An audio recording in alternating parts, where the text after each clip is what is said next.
Yeah, and even what do you think? What do you think is going on with Tottenham? That team peaked.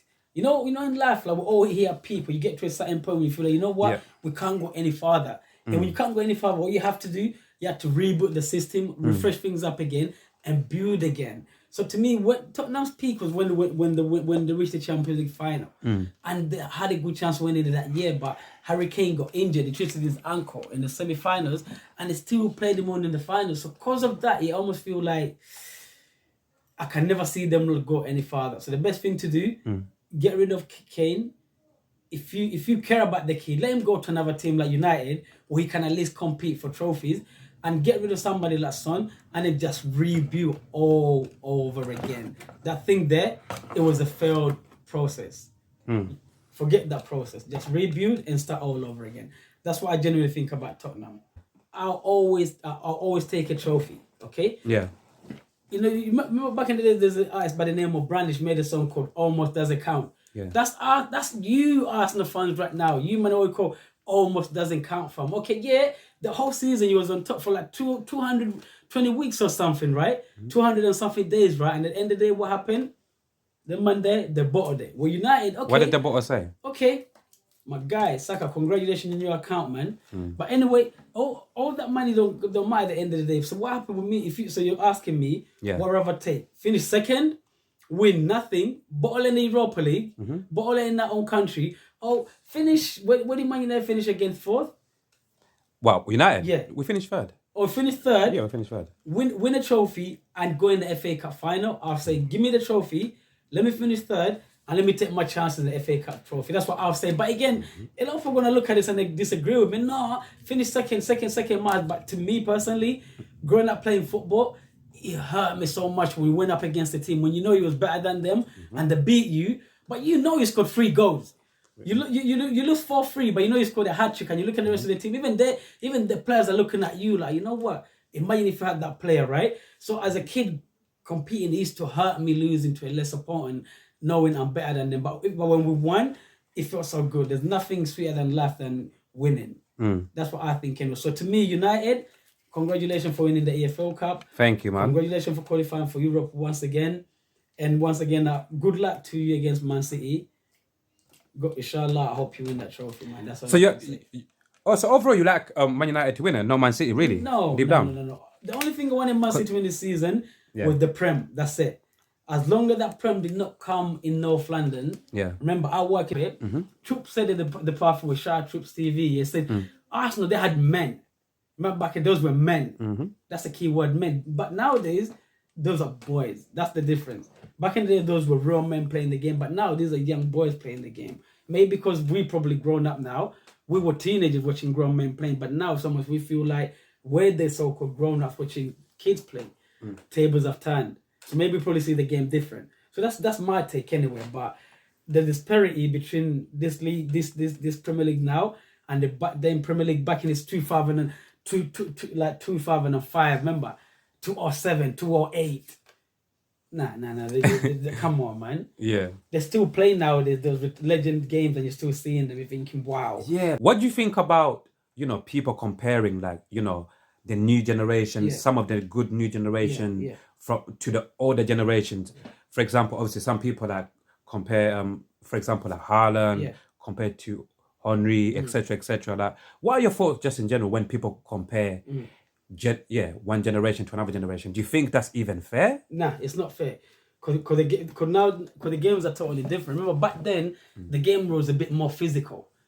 It was maybe a bit more. I'm not gonna say it was a bit more faster, because nowadays you could say the game is more technical. I mean, with the game being technical, there's probably less fouls. But back then, the Premier League was really, really physical. Yeah. When you look in the league nowadays, we have somebody like can resemble you to Patrick Vieira, Roy Keane.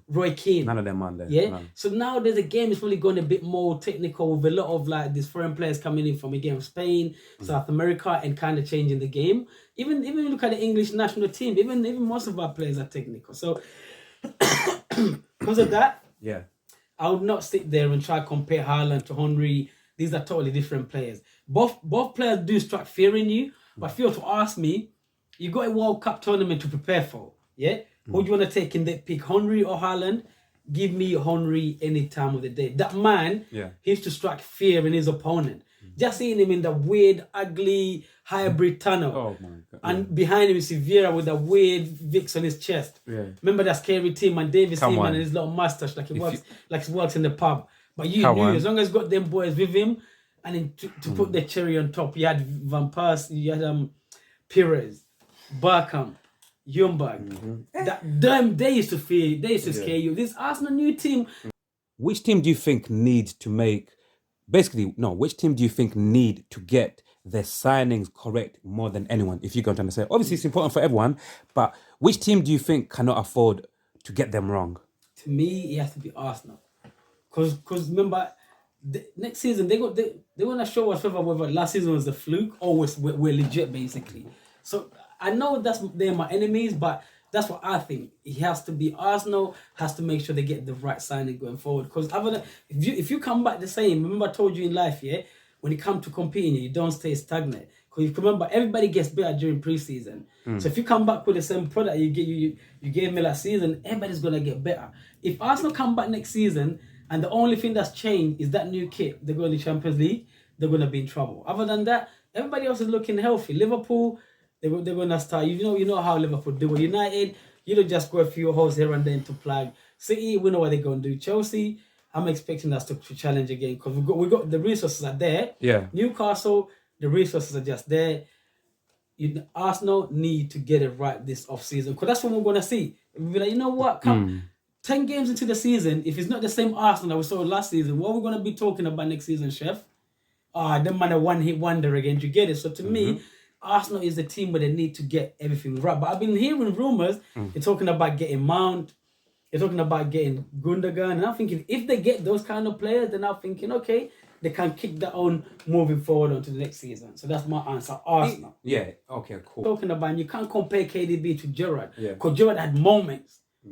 I could ask you, what's your favourite Steven Gerrard moment? And they're United fan. So what's your favourite Steven Gerrard moment? When you look back?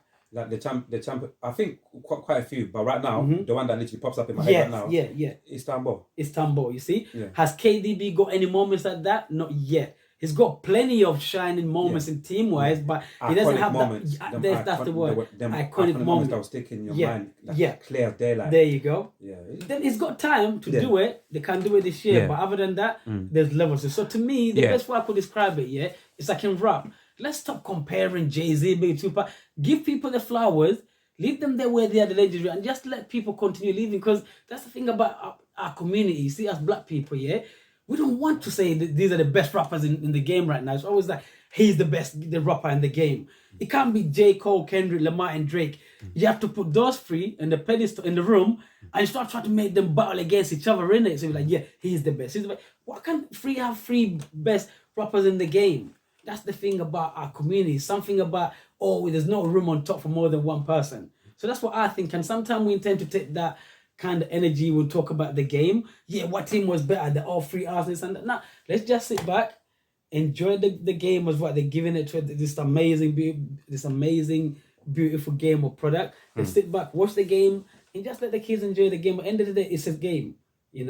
That's what I think. It's so competing. It's so adrenaline. That's what it is at the end of the day. It's so competing, man. I'm so sorry to cut you off. You know what it reminded me of? Yeah. Remember a few years ago when Bayern swept Europe, they won everything.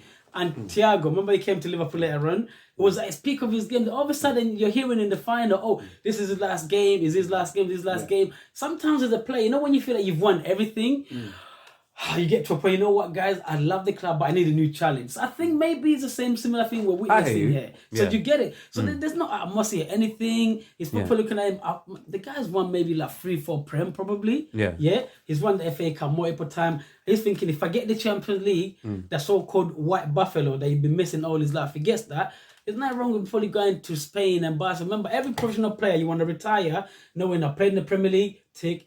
I played in the Spanish League you can't start playing the Spanish League tick. In the Premier, it's a blessing. Yeah. There's 10 good worthy teams to play for, right? But if you go to Spain, you can start playing in La Liga. You'll be like, you played in La Liga for Madrid or Barcelona. Do you get it? Yeah. Or Atletico Madrid. Yeah, Atletico.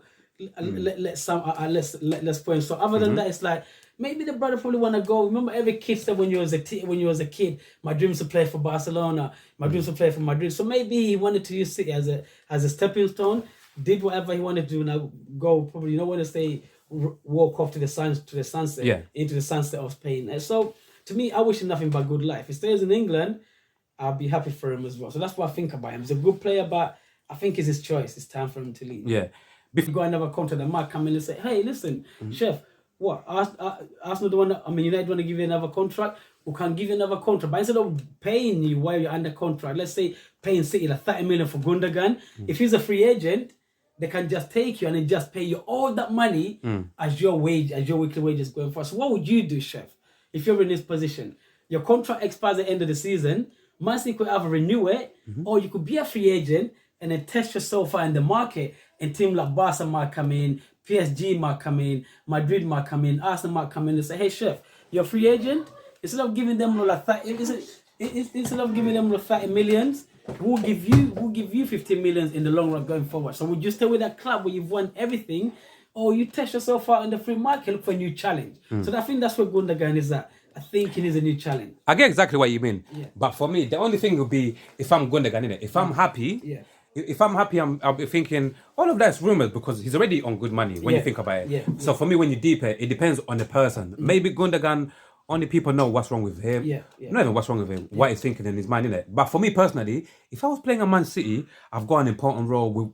We've had such a cold season, a good season like this season, and I could potentially win the Champions League, and next season we can go again. As long as I'm being played and I'm still part of the team, Man City, to be fair, I'm not gonna, for me personally, I'll stay. But once again, I can't really speak for Gundogan, innit? If maybe there's some things that we don't know, or maybe these are just rumors and he's gonna eventually end up staying, innit?